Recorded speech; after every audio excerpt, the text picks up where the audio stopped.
Otra cosa más que les iba a indicar es que el día de ayer me hicieron una observación, y es verdad, que los 2 puntos de la asistencia que estaban contemplados con las evaluaciones ya está sumado 2 puntos más a la calificación que les había puesto el día de ayer.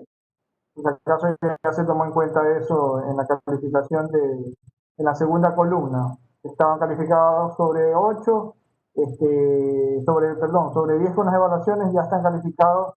Le puse los 2 puntos adicionales de la asistencia a la nota que tenían ayer.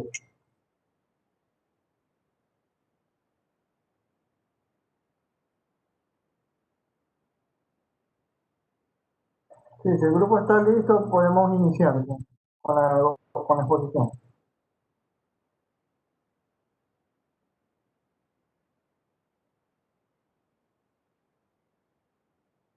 Buenas tardes, doctor. ¿Sí me escucha? Sí, sí se me escucha. Ya.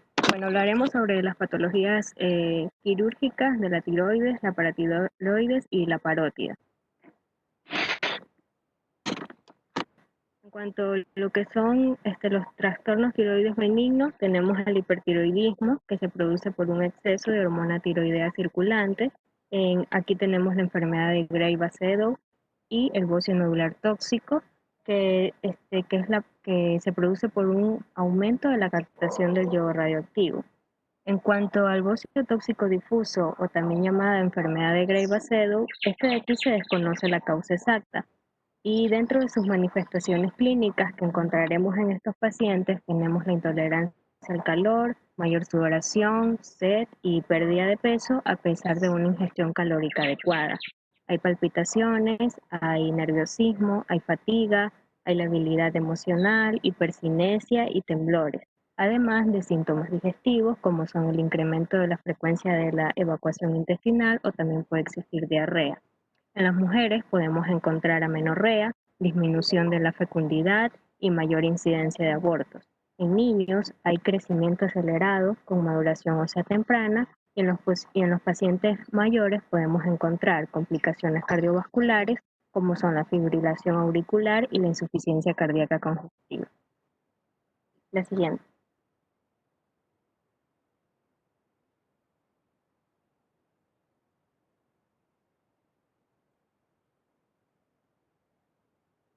La siguiente, compañero.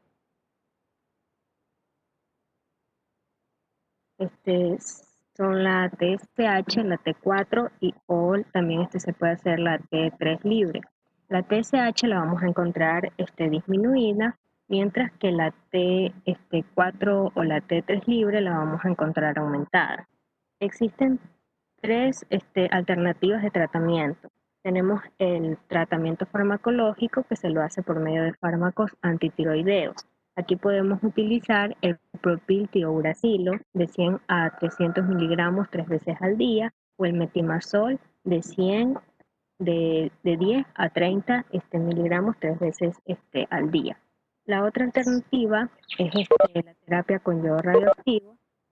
Y por último tenemos el tratamiento quirúrgico, que solamente va a estar indicado en pacientes con cáncer confirmado o nódulos tiroideos sospechosos, en personas jóvenes, embarazadas o mujeres que desean concebir poco después del tratamiento.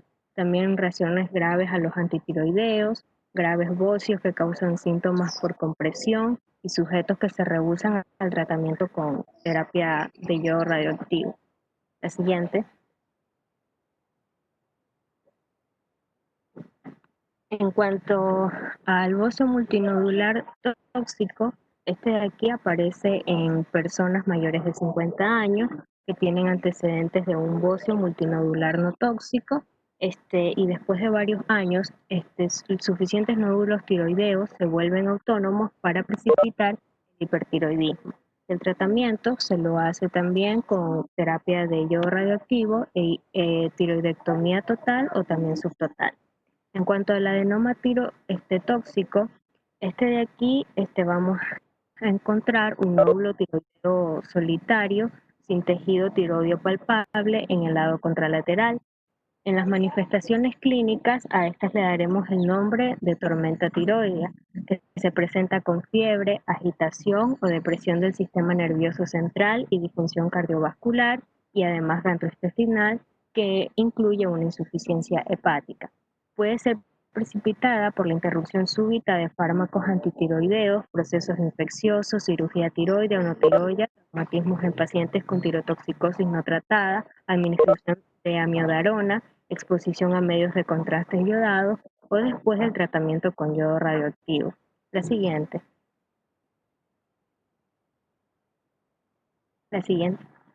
Bueno, en cuanto al hipotiroidismo, esta de aquí en los recién nacidos se va a presentar con la enfermedad llamada cretinismo, que se presenta con déficit, con daño neurológico y con retraso mental.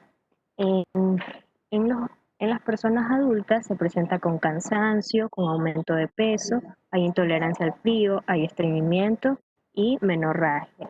Y la insuficiencia cardíaca, pero no es frecuente.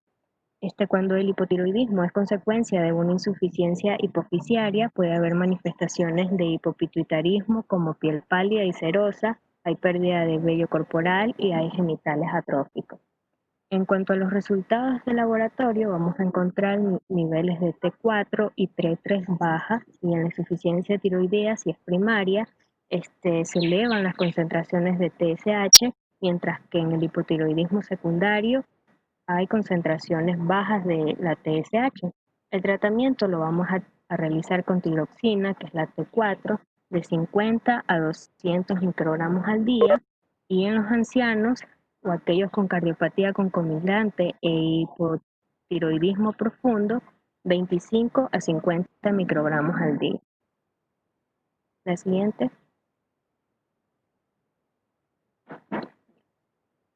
No, hablaremos ahora sobre la tiroiditis. La tiroiditis aguda, o también llamada supurativa, el 70% de los casos se produce por estreptococos o anaerobios. Y ahí los agentes infecciosos pueden instalarse en ellas, ya sea por vía hematógena o linfática, por diseminación directa de una fístula persistente del seno piriforme o quistes del conducto tirogloso, efectos de algún traumatismo penetrante de la glándula o inmunosupresión.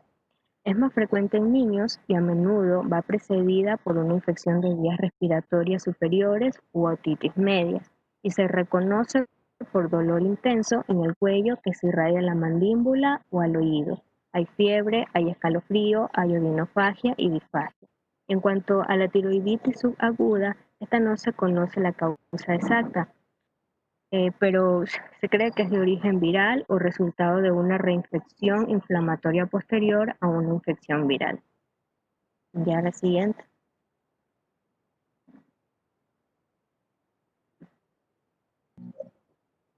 Bien, siguiendo con la tiroiditis, tenemos la tiroiditis crónica o también conocida como enfermedad de Hashimoto, la cual se cree que se inicia por la activación de los linfocitos T colaboradores CD4 con una especificidad para antígenos tiroideos. La tiroiditis crónica también se la relaciona con el consumo abundante de yodo y el uso de fármacos como interferón alfa, litio y amiodarona. Esta, al igual que otras enfermedades autoinmunitarias, es más frecuente en las mujeres, entre los 30 y 50 años de edad.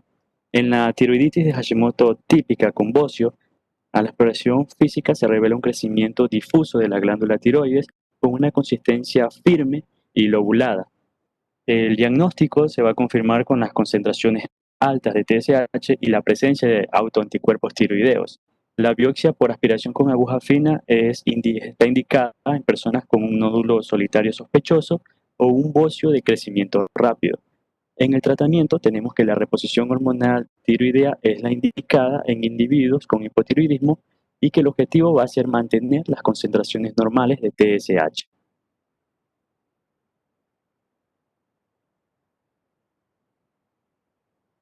Al bocio se lo define como un crecimiento anómalo de la glándula tiroides. La mayor parte de los bocios normotiroideos se debe a la estimulación secundaria, a la síntesis inadecuada de la hormona tiroidea y de otros factores de crecimiento parácrinos. Las concentraciones altas de TSH van a inducir a una hiperplasia tiroidea difusa, seguida de una hiperplasia focal, lo que genera nódulos que pueden o no concentrar el yodo y también nódulos coloides o nódulos microfoliculares. En las manifestaciones clínicas tenemos que los pacientes con bocio presentan una sensación de presión en el cuello. Cuando el bocio crece demasiado, aparecen estos síntomas por compresión, como disnea y disfagia. También describen la necesidad de aclarar la garganta con regularidad, provocando un carraspeo. La disfonía por lesión del nervio laríngeo recurrente es poco común, excepto cuando se trata de un tumor maligno. En la exploración física se nos revela una glándula blanda con un crecimiento difuso o nódulos de varios tamaños y consistencia, en el caso de un bocio multilocular. En las pruebas diagnósticas tenemos que los sujetos permanecen eutiroideos con concentraciones normales de TSH y normales o limítrofes de T4 libre. Si algunos de estos nódulos se vuelven autónomos, las concentraciones de TSH se suprimen o hay hipertiroidismo. También tenemos que la captación de yodo radioactivo muestra a menudo la captación en parches con áreas de nódulos calientes y fríos. Y se recomienda lo que es la biopsia por aspiración con aguja fina en personas que tengan un nódulo dominante, doloroso o en crecimiento. El tratamiento, la mayoría de los pacientes eutiroideos con un bocio pequeño y difuso no amerita un tratamiento.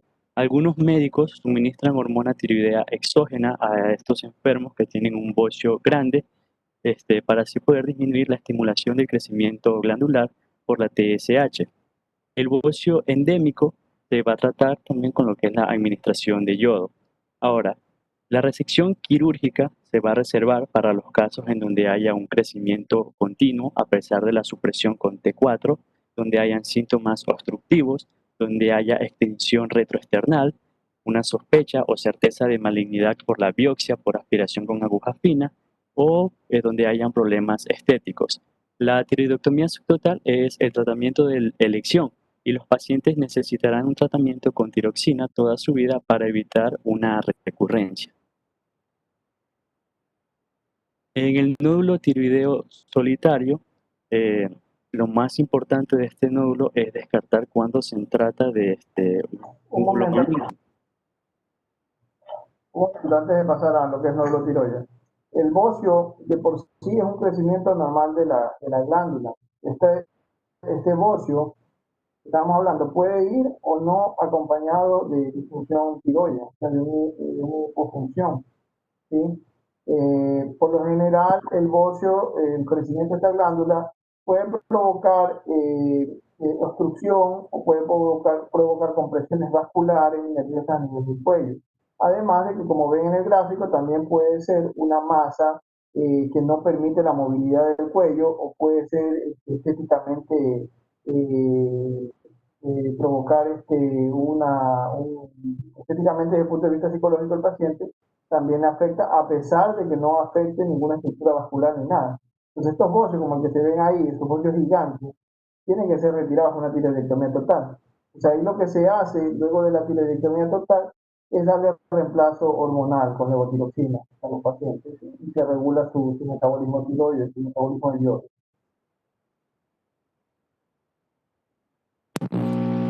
Ya. Siguiendo con lo del nódulo tiroideo solitario, tenemos que es importante investigar los detalles del nódulo, como el tiempo de inicio, el cambio de su tamaño, los síntomas relacionados como el dolor, disfagia, disnea o ahogamiento. Tenemos que el dolor es un síntoma inusual y cuando existe debe suscitar la sospecha de una hemorragia intratiroidea en un nódulo benigno, o tiroiditis o un caso de malignidad. Los sujetos con un cáncer tiroideo medular pueden quejarse de una sensación de dolorimiento sordo. Tenemos que investigar lo que son los antecedentes familiares, ya que un antecedente de cáncer tiroideo es un factor de riesgo para el desarrollo de cáncer tiroideo medular y papilar. En la exploración física nos encontramos con nódulos duros, con una consistencia arenosa o fijados a las estructuras contiguas, como la tráquea o los músculos infrayoideos. Esto de aquí tiene una mayor probabilidad de que se traten de nódulos malignos. En las pruebas diagnósticas nos encontramos con la biopsia por aspiración con aguja fina, la cual se convirtió en la prueba individual más importante a la hora de valorar a las personas con tumoraciones tiroideas y puede realizarse con o sin guía ecográfica. También tenemos los estudios de laboratorio, en donde es conveniente medir las concentraciones séricas de TSH Y en los exámenes de imagen tenemos que la ecografía es útil en la detección de nódulos tiroideos impalpables para poder diferenciar los nódulos sólidos de los quísticos y de la linfadenopatía adyacente. También permite identificar las características de un nódulo que aumenta el riesgo de malignidad, como una calcificación punteada y crecimiento de ganglios regionales. El tratamiento en estos nódulos, en caso de ser nódulos malignos, se tratarán con una tiroidectomía. Entrando a la enfermedad tiroidea maligna, vemos que en la mayoría de los pacientes se presenta como una masa palpable en el cuello, lo que inicia la valoración mediante un interrogatorio, exploración física y una biopsia por aspiración con aguja fina. Hablando del carcinoma papilar, tenemos que es el más común en mujeres y la edad promedio de presentación fluctúa entre los 30 y 40 años de edad.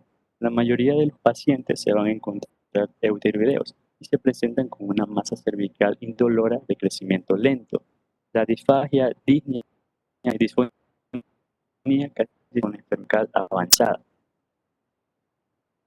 Encontramos que en el examen microscópico los cánceres tiroideos papilares casi siempre son duros y blanquecinos y permanecen planos cuando se cortan con un bisturí, a diferencia del tejido normal o de lesiones nodulares benignas que tienden a abultarse.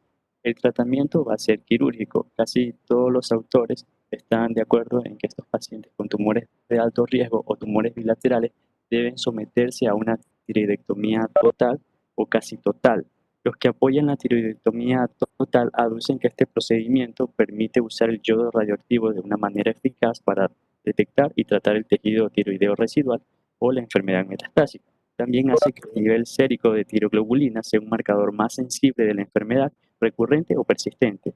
Elimina también los cánceres contralaterales ocultos como sitios de recurrencia, disminuye el riesgo de recurrencia y mejora la supervivencia, reduce el riesgo de progresión a un cáncer tiroideo indiferenciado o anaplásico y atenúa la necesidad de una nueva operación con el riesgo que implica mayores complicaciones.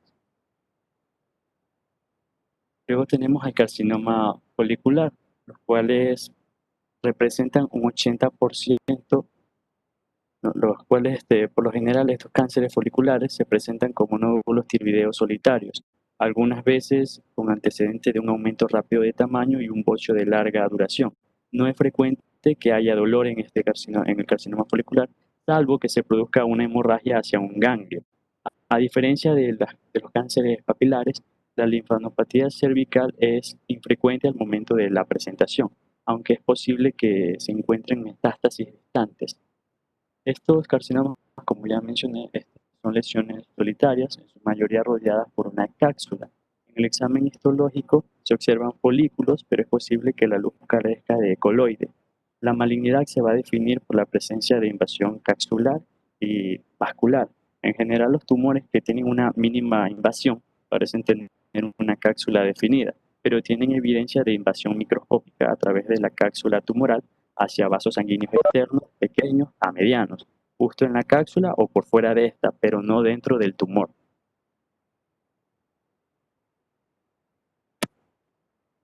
Muy bien, en cuanto al tratamiento de las lesiones foliculares que se van a diagnosticar a través de la biopsia por aspiración de aguja fina, se le va a realizar una lobectomía tiroidea, ya que por lo menos el 80% de este tipo de pacientes que presentan esta patología van a presentar adenomas benignos.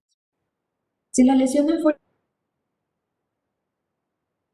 tiene alta probabilidad de que este paciente padezca de cáncer. Si el cáncer tiroideo ya se ha diagnosticado, pues el procedimiento quirúrgico va a ser la tiroidectomía. Siguiente.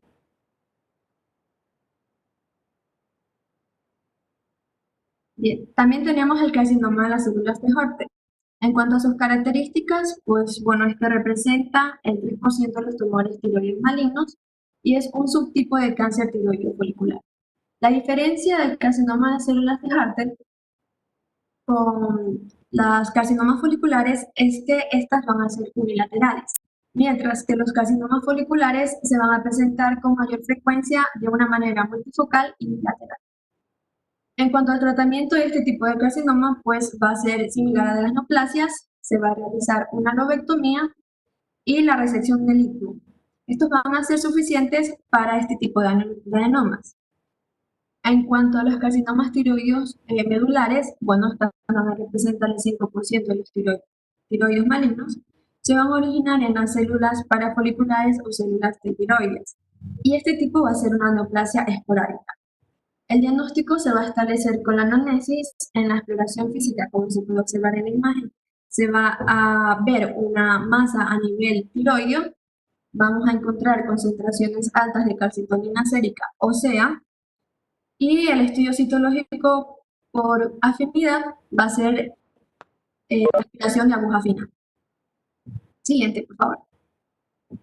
Bien, en cuanto al carcinoma anaplásico, bueno, estas se van a presentar más en el género femenino que en los masculinos, con un resultado de 2:1.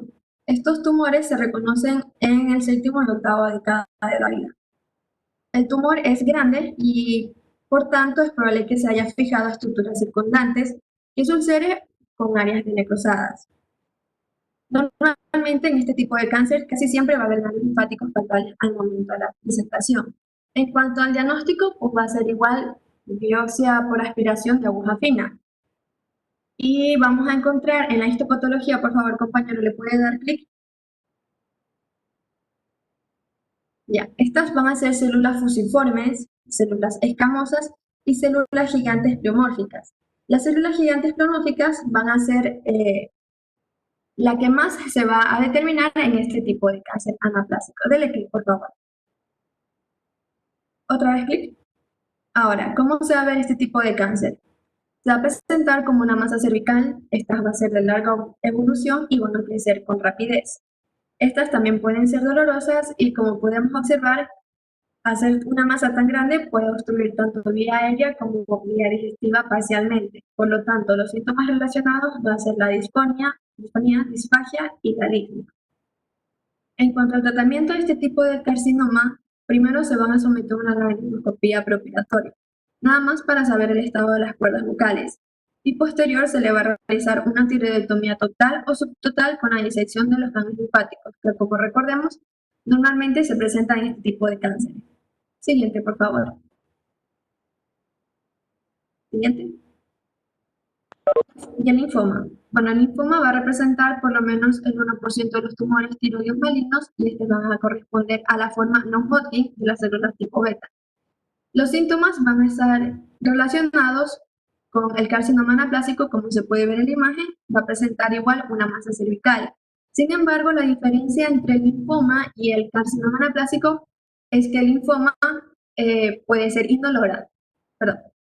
El carcinoma anaplásico es indolora, mientras que el linfoma sí es doloroso. La ecografía puede ser de utilidad para el diagnóstico temprano y el linfoma se va a observar más bien como una tumoración bien definida. En cuanto al tratamiento, pues se le va a realizar una tiroidectomía y una resección ganglionar. Esto es más bien para aliviar los síntomas obstructivos de las vías respiratorias. Acompañado de este tipo de resección quirúrgica, también se le va a realizar al paciente que la quimioterapia, junto con medicamentos como la ciclofosfamida, la doxorubicina, la vincristina y la prednisona, junto con la radiación. Siguiente.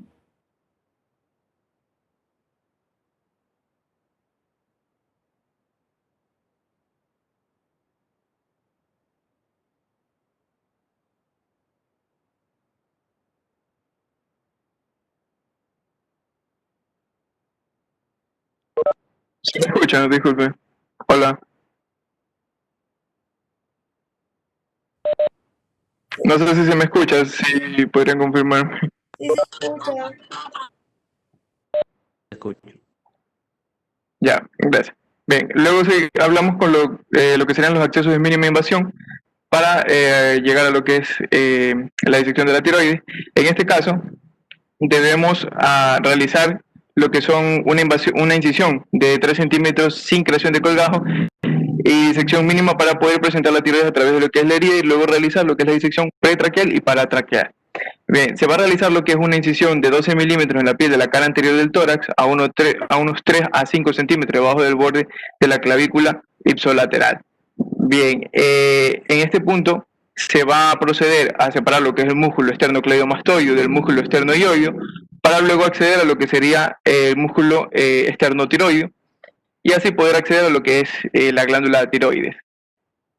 Bien, una vez que se accede hasta este punto, hay que recalcar que siempre ya se va a presentar lo que es el nervio laríngeo recurrente y siempre existe un riesgo de lesión. En este momento, cuando se expone el nervio, aparece lo que también vamos a observar, lo que es el ligamento de Berry, que este debe ser diseccionado con una grapa de 5 milímetros. Luego de eso, se separa lo que es, bueno, se puede llegar a través del polo superior a la tiroides a lo que sería el polo superior específicamente. Y este se va a separar de lo que sería el músculo cricotiroideo. Bien, también existen otros tipos de accesos. Cambio de diapositiva, por favor. La siguiente.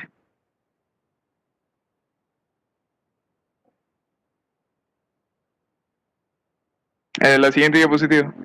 No sé si...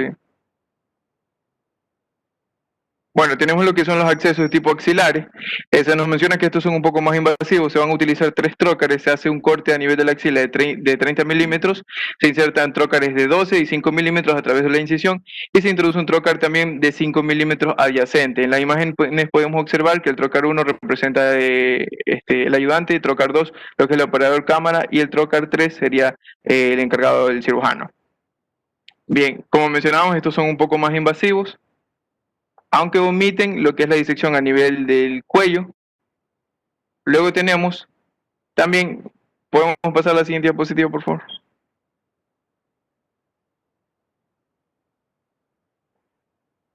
Siguiente.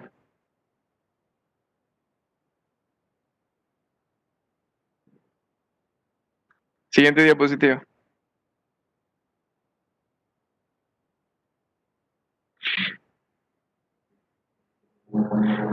Bien, lo que es la disección del cuello central y lateral para la metástasis ganglionaria. Los ganglios linfáticos del compartimento central deben siempre extirparse al momento de lo que es la tiroidectomía. Está indicada la disección radical modificada exolateral del cuello en presencia de lo que sean ganglios linfáticos palpables como medida profiláctica en los individuos con carcinoma medular cuando la lesión tiroidea sea mayor a 1 centímetro. Bien, luego tenemos siguiente diapositiva.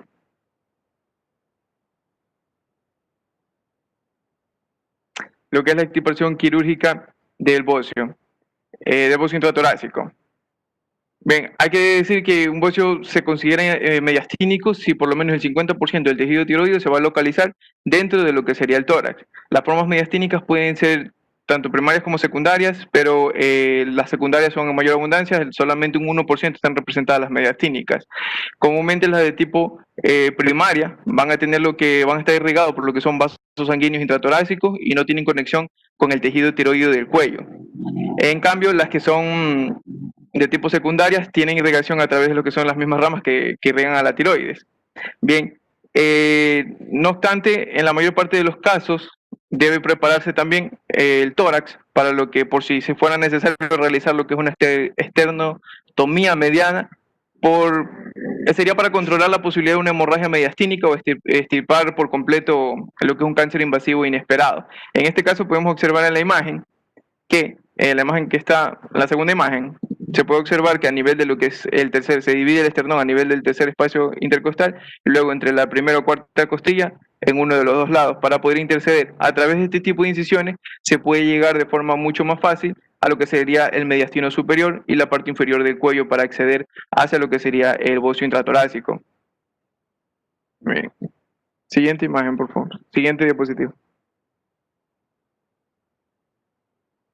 Bien, ahora hablando sobre lo que son las paratiroides, pues bueno, el hiperparatiroidismo primario es la causa más frecuente de lo que sería hipercalcemia, seguida de lo que sería neoplasias, que es la más frecuente entre los 45. A paratiroides, quisiera dejar en claro un poco lo que es la cirugía tiroidea. Entonces, cuando hablamos nosotros de nódulo tiroideo, generalmente nosotros el proceso para estudio, aquí vamos a quedar, por una explicación ahí vamos a quedar, ¿sí? El resto lo vamos a dar el día martes, la próxima semana. Lo que tiene que ver con el estudio del nódulo tiroideo comienza con la ecografía, porque muchas veces el nódulo tiroideo no es palpable. Los nódulos tiroideos son aquellos que son a veces mayores de 1 centímetro, centímetro y medio, y a veces no los puede palpar y ver. Por lo general, los nódulos tiroideos que son menores de 1 centímetro son hallazgos ecográficos, cuando nosotros hacemos ecografías de cuello. Una de las cosas que nosotros hacemos primero cuando estudiamos un nódulo tiroideo es la apreciación imagenológica, así como en la mama está el BIRAT, en la glándula tiroidea nosotros usamos el TIRAT, ¿sí? Que es más o menos similar al BIRAT. Entonces, cuando tenemos un TIRAT 4, ya quiere decir que es una lesión altamente sospechosa de movilidad. Si nosotros tenemos un paciente que tiene es dudoso la malignidad, porque acordémonos que el primer estudio que nosotros hacemos es la función aspirativa por aguja fina, PAP. Entonces ahí nosotros tenemos la celularidad y nos determina también el estudio patológico y con el radiológico. Si nosotros, con base a esos dos estudios, nosotros vemos que el nódulo es sospechoso, ese paciente pasaría a cirugía. Como son nódulos tiroideos únicos a veces, lo que podemos nosotros hacer en la cirugía es hacer la hemitiroidectomía, o sea, sacar la mitad de la glándula tiroides. Durante la cirugía se hace el estudio transoperatorio de esta pieza quirúrgica y una vez que nosotros hacemos el estudio de la pieza quirúrgica, el patólogo nos dice si es o no es una lesión maligna. Entonces, si es una lesión benigna, el nódulo, y el patólogo nos reporta como negativo para malignidad, entonces la cirugía terminaría en una hemitiroidectomía. Entonces, usted al paciente lo deja con sus hormonas tiroides todavía funcionando. O sea, no necesita darle reemplazo hormonal porque la mitad de la tiroides suple las necesidades hormonales. Si el diagnóstico le sale positivo para malignidad o hay células malignas, entonces usted termina de hacer la tiroidectomía, tiene que hacer la tiroidectomía total y haciendo vaciamientos generalmente de ganglios centrales. En algunas ocasiones, si vemos durante la disección de la tiroides, vemos que hay atrofias en los niveles cervicales, a nivel del esternocleidomasto, pero también se hacen los otros niveles ganglionares para sacar los ganglios. ¿Sí? Ahí acaba de hablar de todos los tipos de tumores que hay, dentro del más común, que es el papilar de tiroides, hasta el más raro, que es el linfoma tiroides. ¿Sí? Entonces, eso más o menos. El linfoma, por ejemplo, tiroideo no es de cirugía. El linfoma tiroideo es de manejo clínico, de manejo quimioterápico. Mientras que los otros tumores son de manejo quirúrgico y posteriormente, dependiendo del diagnóstico, se hace o no se hace yodoterapia, ¿sí? Que es radiación con yodo. ¿Sí? Esa es la única diferencia entre el linfoma y los otros tumores, el folicular, el medular, el papilar, el anaplásico y el de células múltiples. ¿Sí? Entonces, eso sí, pacientes necesitan cirugía y en algunas ocasiones necesitan yodoterapia, ¿no? Entonces, eso es lo que les quería yo más o menos indicar, igual en lo que es cirugía tiroidea. Y dentro de la cirugía tiroidea, nosotros siempre tenemos que cuidar las complicaciones que puede haber por ese tipo de cirugía. Una de las complicaciones principales son los sangrados postoperatorios. Esto de aquí generalmente pueden causar compresión de cuello, asfixia, y si no drenas el hematoma, el paciente puede entrar en paro respiratorio. Otra de las complicaciones también que puede haber es lesión del nervio laríngeo recurrente. Esto de aquí, si es unilateral, puede causar disfonía y en algunos pacientes puede causar dificultad para respirar al principio. Otra de las complicaciones que puede haber, bueno, es acumulación de líquidos linfáticos. Otra de las complicaciones también que puede haber es lesión inadvertida de la aorta, ¿sí? Que puede haber. También hemos tenido neumotórax por apertura de la pleura en la parte apical cuando tenemos esos bocios bastante grandes que llegan a veces hasta la zona superior del mediastino. Hemos tenido lesiones de conducto torácico, especialmente en estos tumores que también avanzan un poco hacia el mediastino superior. Entonces, son las complicaciones que se pueden dar, ¿sí? Por la cirugía tiroidea. ¿Sí? No sé si alguien tiene alguna duda, alguna pregunta sobre lo que hemos visto hasta ahorita de lo que es la patología tiroidea. ¿Sí? Doctor, disculpe, una pregunta. Dígame. En los accesos de tipo axilares con la utilización de trócares, ¿sí se realizan ese tipo de cirugías aquí comúnmente o no son muy? Bueno, aquí en Manaví no hemos tenido la oportunidad de hacer cirugía transaxilar con medio laparoscópico o robótico. Ya eso sí, en otros lugares sí hay la experiencia de manejo de este tipo de tiroidectomía por vía axilar, por medio de robots, que es mucho más fácil. Pero aquí nosotros no tenemos la experiencia en este tipo de abordaje. Pero sí hay, sí lo describen, lo hacen mucho aquí en Latinoamérica, en Brasil. En Brasil lo hacen mucho, en el Instituto Camargo hacen la cirugía robótica con vía transaxilar. Tienen más experiencia en lo que es robótica. Nosotros acá no. A pesar de que tenemos el robot, no hemos tenido la oportunidad de hacer ese tipo de cirugía por medio de transacción. Listo, gracias, doctor.